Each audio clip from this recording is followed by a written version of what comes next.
কয়েক দফা পরিবর্তনের পরও মগবাজার মৌচাক ফ্লাইওভারের নকশায় ঘাটতি, সুফল পাওয়া নিয়ে সংশয়। দুইটা পর সিগন্যালের জন্য যে কনজেশনটা হচ্ছে এটাকে দূরীভূত করতে হবে, কিন্তু এখন যেটা হচ্ছে তাতে কিন্তু ওই জায়গায় কিন্তু আবার সিগন্যাল উপরেও যাচ্ছে, তাহলে প্রজেক্টের অবজেক্টিভ তো ফুলফিল হলো না। প্রকল্পের প্রয়োজনে বাড়ছে সময় ও খরচ, বলছেন পরিচালক। ব্যয় বেড়েছে মূলত তিনটা কারণে। একটা হলো এক্সটেনশন, ভূগর্ভস্থ যে ফাউন্ডেশন ডিজাইনটা করতে হয় সেটাকে প্রতিনিয়ত কাস্টমাইজ করতে হয়েছে, যার কারণে সময়ও বেড়েছে। দেখছিলেন সময়ের বিশেষ শিরোনাম। সন্ধ্যার সময় সঙ্গে আছি আমি ইশরাত জাহান এবং আমি ফাহমিদা মটুসি। এবার অন্যান্য শীর্ষ সংবাদ। ক্ষমতার পরিবর্তন হলেও উন্নয়ন ও গবেষণার কাজ যেন বন্ধ না হয় সেই ব্যবস্থাই করছে সরকার, বললেন প্রধানমন্ত্রী। ঋণ পরিশোধ করতেই আপাতত জ্বালানি তেলের দাম কমছে না, বললেন জ্বালানি প্রতিমন্ত্রী। বিশেষজ্ঞদের শঙ্কা, মূল্য সমন্বয় না করলে পিছিয়ে পড়বে দেশ। ঢাকার 2 সিটির বর্জ্য ব্যবস্থাপনা নিয়ে হাইকোর্টের 3 মাসের নোটিশ। সকালের আগেই আবর্জনা সরিয়ে নিতে পরিচ্ছন্নতা কর্মীদের নির্দেশ দক্ষিণের মেয়রের, না হলেই ব্যবস্থা। বায়োমেট্রিক পদ্ধতিতে সিম রেজিস্ট্রেশনের অগ্রগতি দেখতে রাজধানীতে তাড়ানার ঝটিকা অভিযান। হয়রানির শিকার হলে ব্যবস্থা নেওয়ার হুঁশিয়ারি। এবং অনূর্ধ্ব 19 বিশ্বকাপে ফাইনালে ওঠার লড়াইয়ে কাল ওয়েস্ট ইন্ডিজের মুখোমুখি হবে বাংলাদেশ। চাপমুক্ত থেকেই মাঠে নামবে ইয়াং টাইগাররা, অনুশীলন শেষে অধিনায়ক মিরাজ।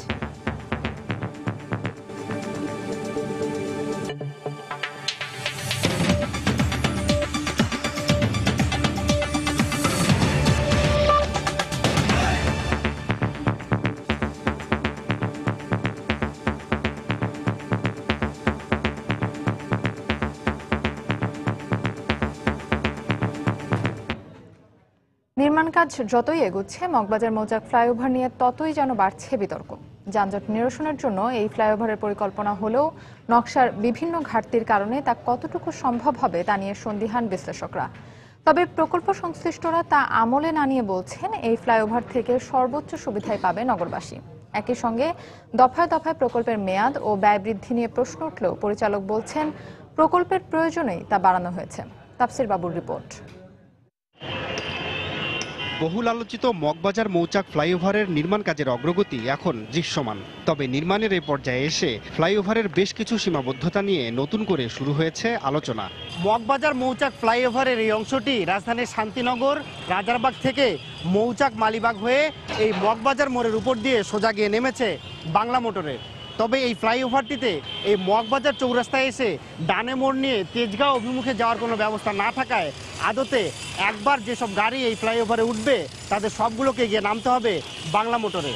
ফ্লাইওভারে ডানে মোড় নেয়ার এই সমস্যা রয়েছে মৌচাকে, মালিবাগে এবং হাতিরঝিল মোড়ে।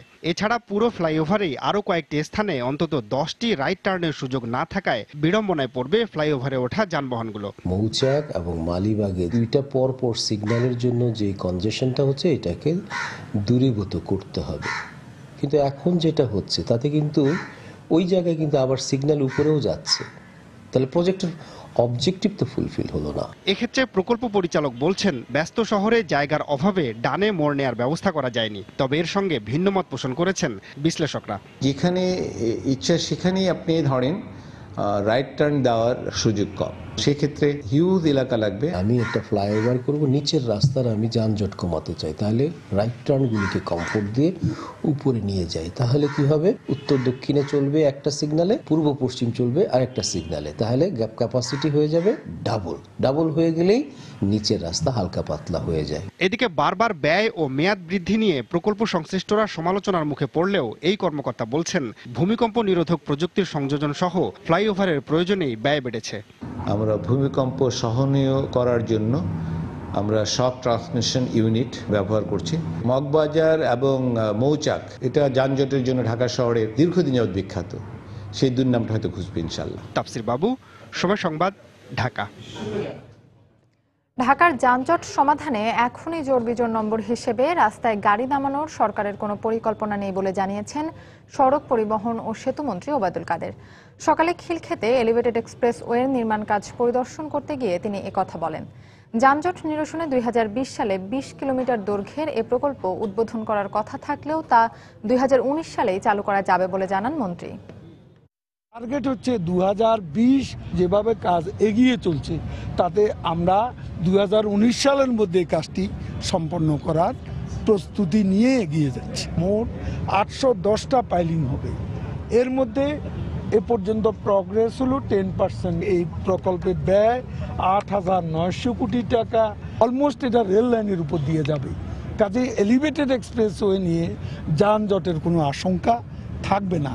দিল্লিতে তারা নতুন নতুন চ্যালেঞ্জেরও মুখোমুখি হচ্ছে। এখানে জোর বেজোর করতে গেলে কিছু কিছু সমস্যা আমাদের দেশেও হবে। কাজেই এটা একটু সমস্যাবক্ষ ব্যাপার। সরকার পরিবর্তনের সঙ্গে গবেষণা কাজ যেন বন্ধ না হয় সেজন্য আলাদা একটি ট্রাস্ট গঠনের উদ্যোগ নেওয়া হচ্ছে।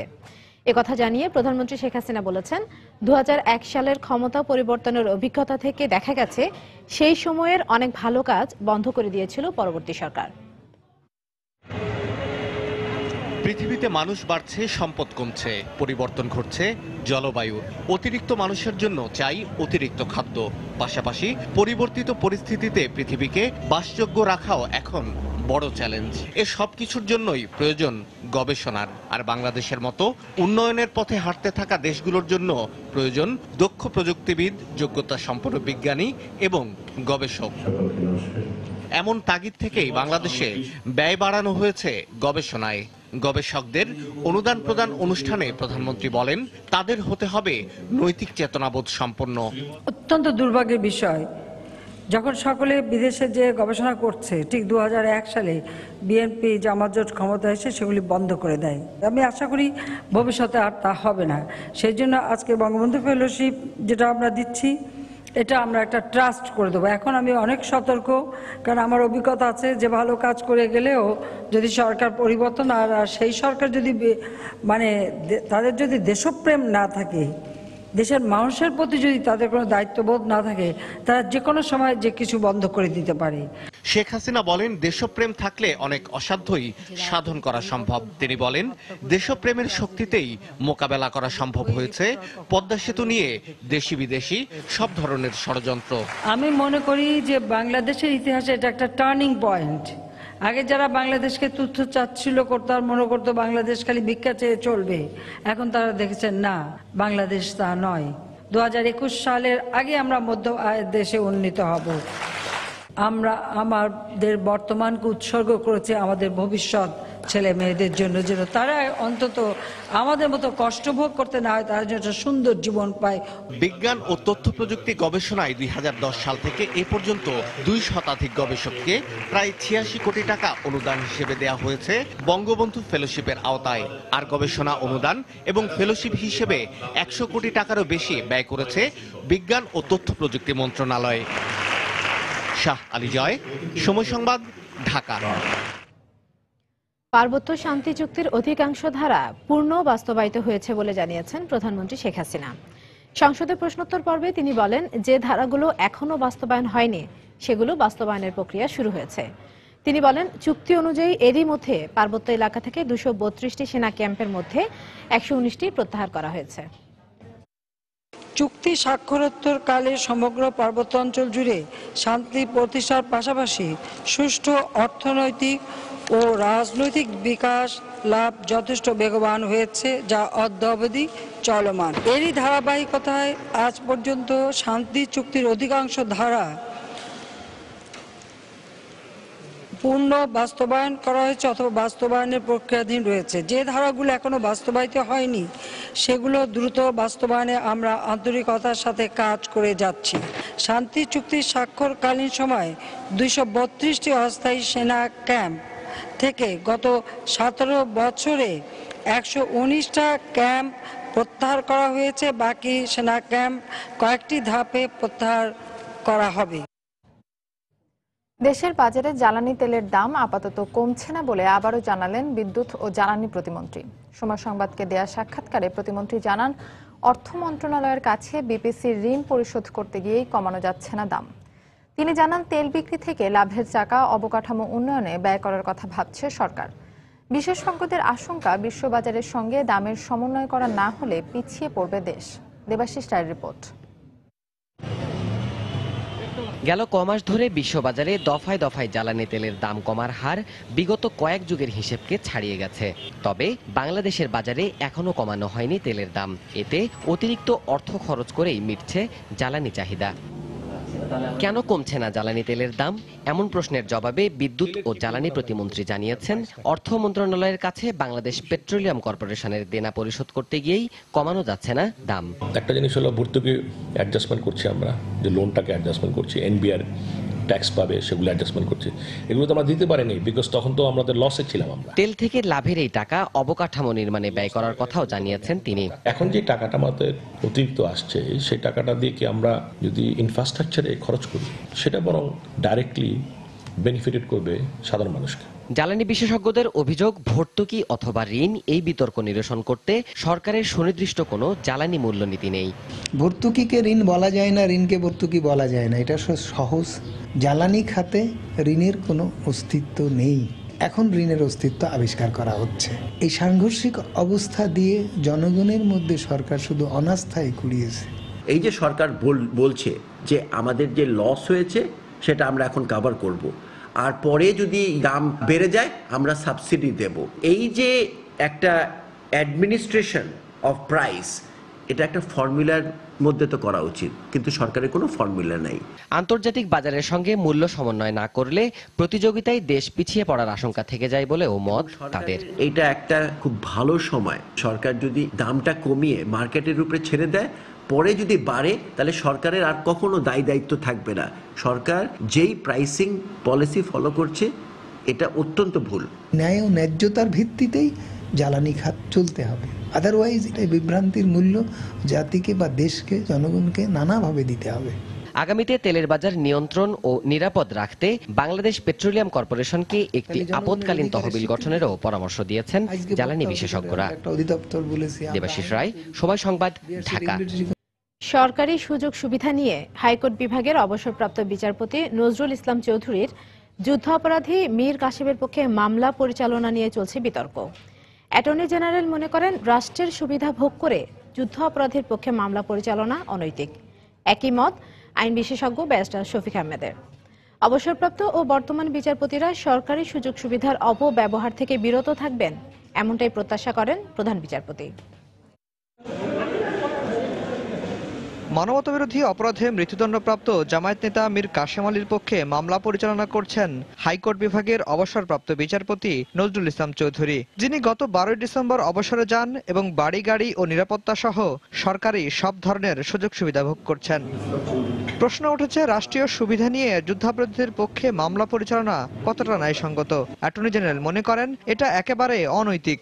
একজন অবসরপ্রাপ্ত বিচারপতি তিনি এখনও সরকারি বাসভবনে আছেন, জাজেস কমপ্লেক্সে, এখনও সরকারি গাড়ি ব্যবহার করছেন এবং এখনও তার নিরাপত্তার জন্য গানম্যান ব্যবহার করছেন।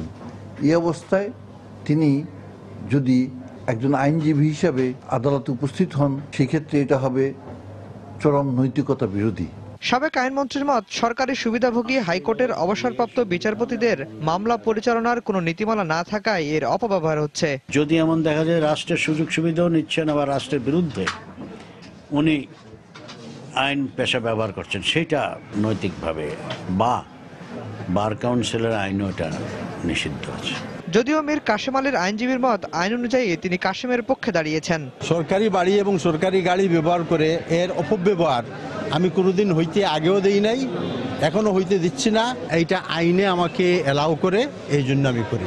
এদিকে এমন বিতর্কের মুখে রাষ্ট্রীয় সুবিধা নেওয়ার ক্ষেত্রে বিচারপতিদের নীতিমালা মেনে চলার প্রত্যাশার কথা জানিয়েছেন প্রধান বিচারপতি। আফজাল হোসেন, সময় সংবাদ, ঢাকা। বিচার বিভাগকে ঘিরে চলমান অস্থিরতা নিরসনে রাষ্ট্রপতিকে হস্তক্ষেপের আহ্বান জানিয়েছেন বিএনপির ভাইস চেয়ারম্যান আব্দুল্লাহ আল নোমান। সকালে রাজধানী জাতীয় প্রেস ক্লাবে স্বেচ্ছাসেবক দল আয়োজিত সমাবেশে এ আহ্বান জানান তিনি। সমাবেশ থেকে নেতাকর্মীদের গণতন্ত্র প্রতিষ্ঠায় ঐক্যবদ্ধভাবে কাজ করারও আহ্বান জানান তিনি। এই সময়টা যে এটা শূন্যতার সৃষ্টি হলো কিনা আজকে সুপ্রিম জুডিশিয়াল কাউন্সিল এটা বসে দেখা প্রয়োজন। আজকে দেশের রাষ্ট্রপতি এই বিষয়গুলো নিয়ে চিন্তা করা উচিত যে এই সময়টায় কি দায়িত্ব তার এবং কিভাবে আমরা এই সংকটটাকে দূরীভূত করব, যেই সংকট বিচারালয়ের অভ্যন্তরে সৃষ্টি হয়ে গেছে। ৭১ পরাজয়ের গ্লানি থেকে পাকিস্তান বাংলাদেশের অভ্যন্তরীণ বিষয়ে হস্তক্ষেপের চেষ্টা করছে বলে আবারও মন্তব্য করেছেন স্বাস্থ্যমন্ত্রী মোহাম্মদ নাসিম। সকালে রাজধানীর ধানমন্ডিতে দলীয় সভাপতির কার্যালয়ে ১৪ দলের সহযোগী সংগঠনের নেতৃবৃন্দের সঙ্গে বৈঠকের আগে সাংবাদিকদের একথা বলেন তিনি।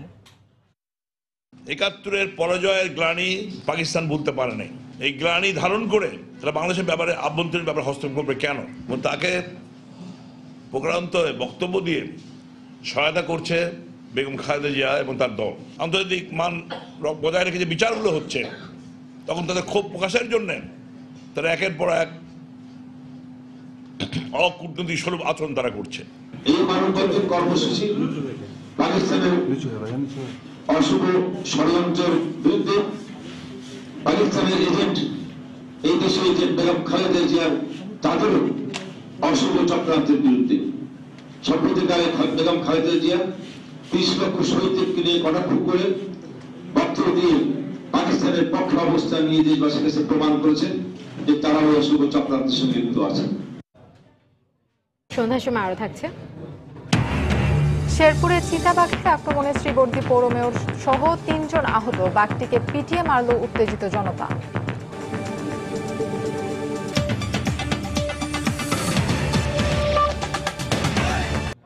মাদক অপরাধের সর্বোচ্চ শাস্তি মৃত্যুদণ্ড রাখার প্রস্তাব দিয়েছে বাংলাদেশ। জাতিসংঘ ও ইন্টার পার্লামেন্টারি ইউনিয়ন IPU আয়োজিত বিশ্ব মাদক সমস্যা সংরক্ষণ এবং বিশ্ব উদ্যোগ বিষয়ক শুনানির শেষ দিন আজ এ প্রস্তাব উত্থাপন করে বাংলাদেশ। বিশ্বের টেকসই উন্নয়ন ও মানবাধিকার নিশ্চিতে প্রধান বাধা হয়ে দাঁড়িয়েছে মাদক। 2015 পরবর্তী উন্নয়ন লক্ষ্যমাত্রা অর্জনেও পূর্ব শর্ত হিসেবে অগ্রাধিকার ভিত্তিতে মাদক মোকাবেলায় ঐক্যমত পোষণ করেছেন 193টি দেশের জনপ্রতিনিধিরা। শুনানির শেষ দিনে আলোচনায় উঠে আসে বিভিন্ন সুপারিশ। এসব সুপারিশ অনুযায়ী এপ্রিলে ব্যবস্থা নেবে জাতিসংঘের সাধারণ পরিষদ।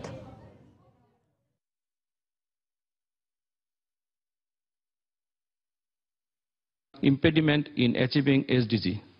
My question is that if we can মাদকের কারণে অর্থ পাচার ও সন্ত্রাসী কার্যক্রমের মতো অপরাধ সংঘটিত হয়, যা দারিদ্র্য দূরীকরণ ও সার্বিক উন্নয়নের পথে প্রধান বাধা ও অকাল মৃত্যুর অন্যতম কারণ। তবে কেন আমরা তাদের প্রতি সহমর্মিতা দেখাবো? মাদক সংক্রান্ত অপরাধের সঙ্গে জড়িতদের কেন সর্বোচ্চ শাস্তি মৃত্যুদণ্ড দেওয়া হবে না? সিঙ্গাপুর, মালয়েশিয়া, থাইল্যান্ড, ইরান ও সৌদি আরব সহ বেশ কিছু দেশে মাদক ব্যবসার সঙ্গে জড়িতদের শাস্তি হিসেবে মৃত্যুদণ্ডের বিধান রয়েছে। the punishment of drug related offense in Singapore. ঢাকার 2 সিটি কর্পোরেশনের বর্জ্য ব্যবস্থাপনা বিষয়ে জানতে চেয়ে 3 মাসের নোটিশ দিয়েছেন হাইকোর্ট। সকালে বিচারপতি মঈনুল ইসলাম চৌধুরী ও বিচারপতি ইকবাল কবিরের নেতৃত্বে হাইকোর্টের দ্বৈত বেঞ্চ এই নির্দেশ দেন। একই সঙ্গে 2 সিটির বর্জ্য ব্যবস্থাপনা নিয়ে কেন নির্দেশ দেওয়া হবে না তা জানতে চেয়ে রুল জারি করেন হাইকোর্ট। গত 10 জানুয়ারি জনস্বার্থে হাইকোর্টের এক আইনজীবী এই রিট আবেদন করেন।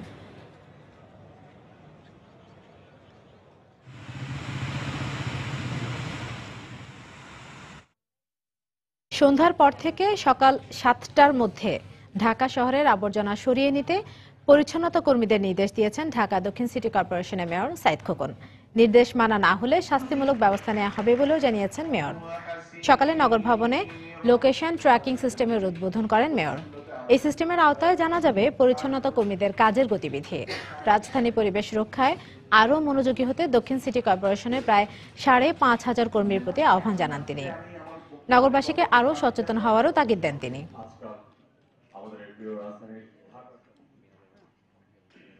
আমার পরিষ্কার বক্তব্য, তাদের যা কিছু প্রয়োজন আমরা দেব, বাট আমি আমাদের এই শহরকে পরিচ্ছন্ন দেখতে চাই। এখানে কোনো কম্প্রোমাইজ আমি করতে পারবো না। আমাদের প্রত্যেকটা কর্মীকে মাঠে থাকতে হবে, ইচ অ্যান্ড এভরি। আমি আপনাদের মেয়র হিসেবে আমি কথা দিচ্ছি, আমি আপনাদের সাথে থাকব। সন্ধ্যার পর থেকে যতটুকু সময় আপনাদের কাজের জন্য দেওয়া হয়েছে ঠিক ততটুকু আপনারা সময় কাজ করবেন। আমি চাই না, আমি আবারও বলছি, আমি চাই না আমার কোনো একটা কর্মীর উপর আমি শাস্তিমূলক ব্যবস্থা গ্রহণ করি।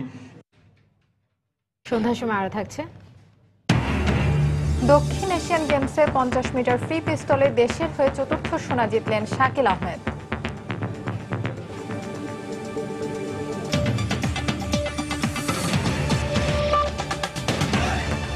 আরএফএল ওয়াটার পাম্প, পানি দেবে টেনশন নয়। রাজধানীর জাপান বাংলাদেশ ফ্রেন্ডশিপ হাসপাতালকে 11.5 লাখ টাকা জরিমানা করেছেন র‍্যাব 2-এর একটি ভ্রাম্যমাণ আদালত। মৃত রোগীকে চিকিৎসা দেওয়ার নামে স্বজনদের জিম্মি করে অর্থ আদায় এবং অনুমোদনহীন নিম্নমানের ওষুধ রাখা সহ বিভিন্ন অভিযোগে এ জরিমানা করা হয়। এ ঘটনায় হাসপাতালটির ডাক্তার সহ মোট 9 জনকে আটক করা হয়। দুপুরে হাসপাতালে অভিযান চালানোর পর সাংবাদিকদের সঙ্গে কথা বলেন নির্বাহী ম্যাজিস্ট্রেট মোহাম্মদ হেলাল উদ্দিন। তিনি জানান, সোমবার নারায়ণগঞ্জ থেকে চিকিৎসা নিতে আসা শিশু সুমাইয়া মঙ্গলবার রাতেই মারা যায়। কিন্তু হাসপাতাল কর্তৃপক্ষ রোগীর স্বজনদের না জানিয়ে মৃত সুমাইয়াকে লাইফ সাপোর্টে রেখে বিভিন্ন ধরনের মূল্যবান ওষুধ কিনতে বাধ্য করে। পরে র্যাবের অভিযানে হাসপাতাল কর্তৃপক্ষের প্রতারণার বিষয়টি উঠে আসে। এছাড়া হাসপাতালের চিকিৎসা সেবায় অনিয়ম, ডিউটি ডাক্তারদের অনুপস্থিতি সহ বিভিন্ন অনিয়মে জরিমানা করা হয়।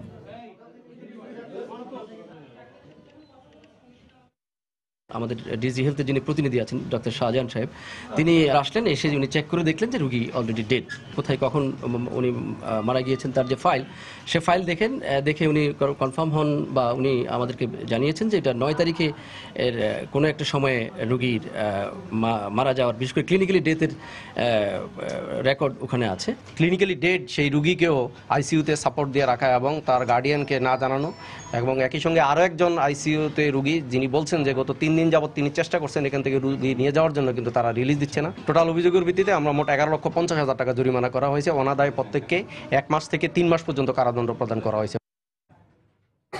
শেরপুরে চিতাবাঘের আক্রমণে জখম হওয়া শ্রীবর্দী পৌরসভার নবনির্বাচিত মেয়র আবু সাইদের অস্ত্রোপচার করা হয়েছে। তার অবস্থা শঙ্কামুক্ত বলে জানিয়েছেন কর্তব্যরত চিকিৎসক। এলাকাবাসী জানান, সকাল 10টার দিকে সীমান্তবর্তী গারো পাহাড় থেকে একটি চিতাবাঘ পৌরসভার জালকাটা এলাকার একটি সেচ পাম্পে আশ্রয় নেয়।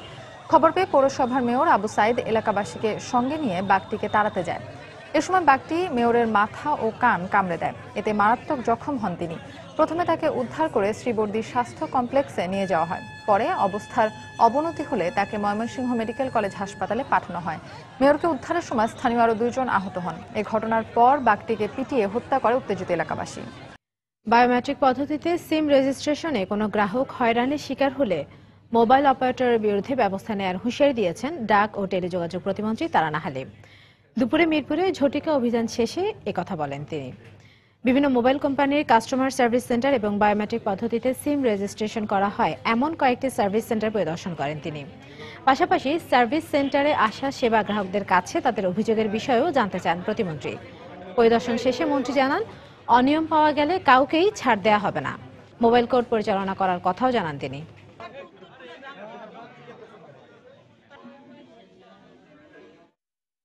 আমরা মোবাইল টিম গঠন করব, সেই মোবাইল টিম প্রত্যেক জায়গায় জায়গায় অভিযান পরিচালনা করবে এবং ইনস্ট্যান্টলি কোন মোবাইল ফোন অপারেটর গ্রাহকদেরকে প্রতারিত করছেন বা প্রবঞ্চনা করছেন বা ধীরে চলনীতিতে অগ্রসর হচ্ছেন সেটি তারা লিখবেন, লিপিবদ্ধ করবেন, রিপোর্ট আমার কাছে আসবে।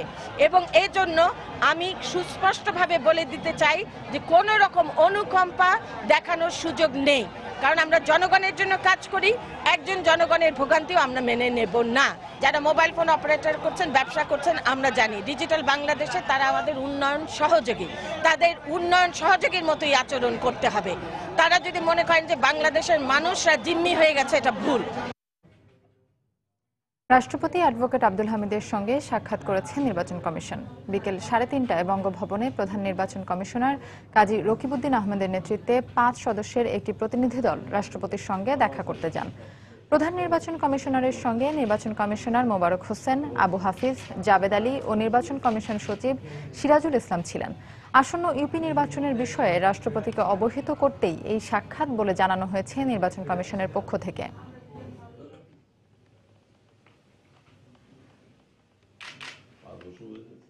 চলেন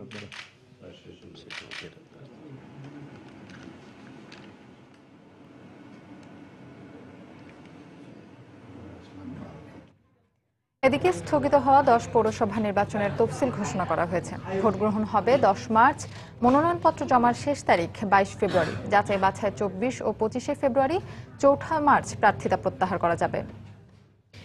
অস্ট্রেলিয়া থেকে সিটি গ্রুপের আমদানি করা গমের মান যাচাই এবং এর খালাস কার্যক্রম পরিদর্শন করেছেন বাংলাদেশে নিযুক্ত অস্ট্রেলিয়ার হাই কমিশনার গ্রেগ উইলকক। সকালে চট্টগ্রাম বন্দরের বহির্নোঙরের কুতুবদিয়ায় পৌঁছান তিনি। এ সময় সিটি গ্রুপের চেয়ারম্যান ফজলুর রহমান সহ প্রতিষ্ঠানটির ঊর্ধ্বতন কর্মকর্তারা উপস্থিত ছিলেন। নর্থ সামিট নামে জাহাজে থাকা গমের মান যাচাই শেষে এর খালাস প্রক্রিয়া ঘুরে দেখেন অস্ট্রেলিয়ান হাই কমিশনার গ্রেগ উইলকক। সম্প্রতি অস্ট্রেলিয়া থেকে 52,500 মেট্রিক টন গম আমদানি করেছে দেশের অন্যতম এই শিল্প প্রতিষ্ঠানটি।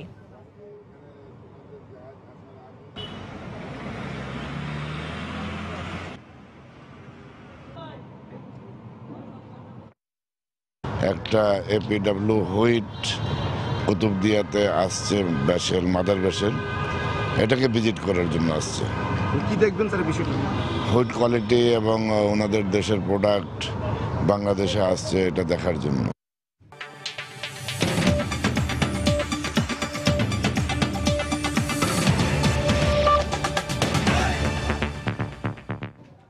ক্ষেপণাস্ত্র উৎক্ষেপণের জেরে উত্তর কোরিয়ার সঙ্গে যৌথ শিল্প প্রকল্প সাময়িকভাবে স্থগিত করেছে দক্ষিণ কোরিয়া। এ উৎক্ষেপণের নিন্দা জানিয়ে পার্লামেন্টে একটি প্রস্তাবও পাশ করে তারা। উত্তর কোরিয়ার এই ধরনের উৎক্ষেপণকে কোরীয় উপদ্বীপের জন্য হুমকি উল্লেখ করে পার্লামেন্টে একটি নিন্দা প্রস্তাব পাশ করা হয়। পিয়ংইয়ংয়ের ওপর কঠোর নিষেধাজ্ঞা আরোপের বিষয়ে পশ্চিমা বিশ্বের সঙ্গে সংহতি জানানো হয় ওই প্রস্তাবনায়। এরই মধ্যে পিয়ংইয়ংয়ের কৃত্রিম উপগ্রহের একটি বিচ্ছিন্ন টুকরার ছবি প্রকাশ করে উৎক্ষেপণকে সফল বলে স্বীকার করেছে সিউল। আর মহাকাশে সফলভাবে কৃত্রিম উপগ্রহ উৎক্ষেপণে বিজয়োল্লাস করেছে উত্তর কোরিয়ার সেনাবাহিনী। 발사를 완료하겠다는 의미라고 분석했습니다. 기상청에 따르면 북한 말씀을 해주셨는데요. 그러면 김정일이나 김일성과는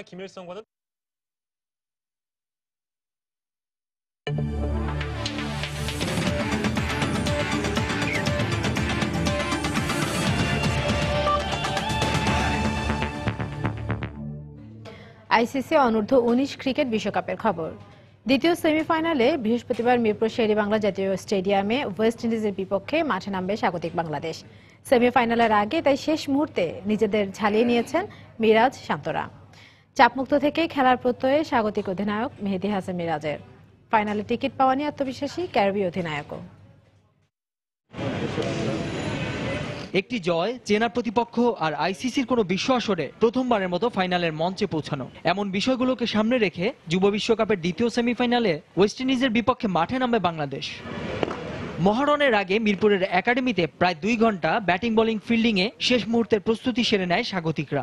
সম্প্রতি বিশ্বকাপের আগে ওয়েস্ট ইন্ডিজকে হোয়াইট ওয়াশের স্মৃতি বাংলাদেশের জন্য বড় অনুপ্রেরণা। তাই চেনা প্রতিপক্ষ বধে কোনো রকম চাপ না নেয়ার প্রত্যয় অধিনায়কের। এখন স্টেজটা আমাদের কাছে এখন আসছে এরকম যে সেমিফাইনালে আসি আমরা, কিন্তু আসলে সেমিফাইনালে আসি আমরা চিন্তা করতেছি না যে সেমিফাইনাল খেলতেছি, এটা কোনো আমাদের মাথার ভিতরে কাজ করতেছে না। আমাদের ভিতরে একটা জিনিস কাজ করতেছে যে কালকের একটা ম্যাচ আমাদের কালকে একটা উইন করতে হবে, তারপরে সামনে যা হবে হবে, নো প্রবলেম। সকালের কুয়াশা আর স্যাঁতস্যাঁতে পিচে ব্যাট করতে নামলে প্রথম 10 ওভার রান করতে বেশ বেগ পেতে হয় ব্যাটসম্যানদের। তাই এমন পরিস্থিতিতে পড়লে টপ অর্ডারের ব্যাটসম্যানদের বড় ভূমিকা রাখার পরামর্শ কোচের। আমাদের ওপেনিং ব্যাটসম্যানরা ক্লিক করে যায়, অবশ্যই আমাদের টিমের জন্য বিশাল একটা অ্যাডভান্টেজ হবে এবং আমাদের মিডল অর্ডার এবং লোয়ার অর্ডার আমাদের খুব ভালো স্ট্রেংথ আছে।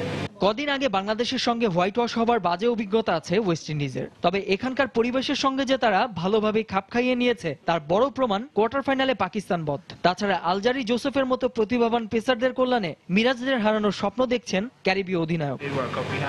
আমাদের মূল শক্তি পেস বোলিং, তা দিয়েই আমরা প্রতিপক্ষকে ঘায়াল করতে চাই। আমরা তাদের সম্পর্কে জানি এবং জয়ের ব্যাপারে আত্মবিশ্বাসী।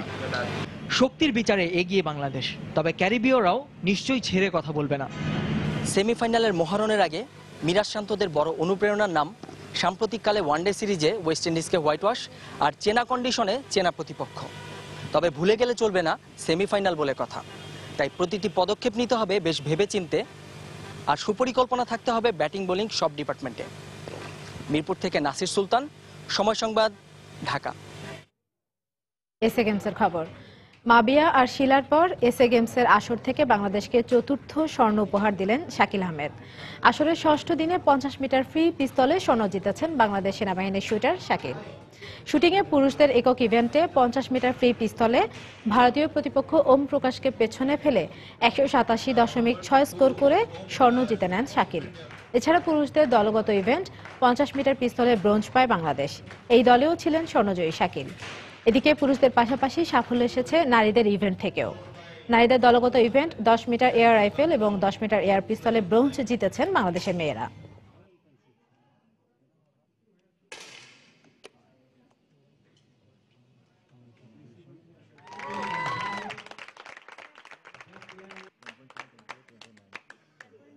সবসময় চিন্তা করেছি ভালো শটটা করার এবং আস্তে আস্তে আস্তে আস্তে স্কোরটাকে এবং পয়েন্টকে সামনে নিয়ে এক পর্যায়ে তাদেরকে পিছনে ফেলে গেছি আর কি। এভাবে এই গোলটা পাওয়া। এসএ গেমসে আমার প্রথমই গেমস, আর এটাই ফ্রি পিস্তলে মূলত, বাইরে আমার এটাই প্রথম পদক। সন্ধ্যার সময় এ পর্যায়ে শীর্ষ সংবাদ জানিয়ে দিচ্ছি আরেকবার। কয়েক দফা পরিবর্তনের পরও মগবাজার মৌজা ফ্লাইওভারের নকশায় ঘাটতি, সুফল পাওয়া নিয়ে সন্দিহান বিশ্লেষকরা। প্রকল্পের প্রয়োজনেই বাড়ছে সময় ও ব্যয়, বলছেন পরিচালক। ক্ষমতার পরিবর্তন হলেও উন্নয়ন ও গবেষণা কাজ যেন বন্ধ না হয় সেই ব্যবস্থাই করছে সরকার, বললেন প্রধানমন্ত্রী। ঋণ পরিশোধ করতেই আপাতত জ্বালানি তেলের দাম কমছে না, বললেন জ্বালানি প্রতিমন্ত্রী। বিশেষজ্ঞদের শঙ্কা, মূল্য সমন্বয় না করলে পিছিয়ে পড়বে দেশ। ঢাকার 2 সিটির বর্জ্য ব্যবস্থাপনা নিয়ে হাইকোর্টের 3 মাসের নোটিশ। সকালের আগেই আবর্জনা সরিয়ে নিতে পরিচ্ছন্নতা কর্মীদের নির্দেশ।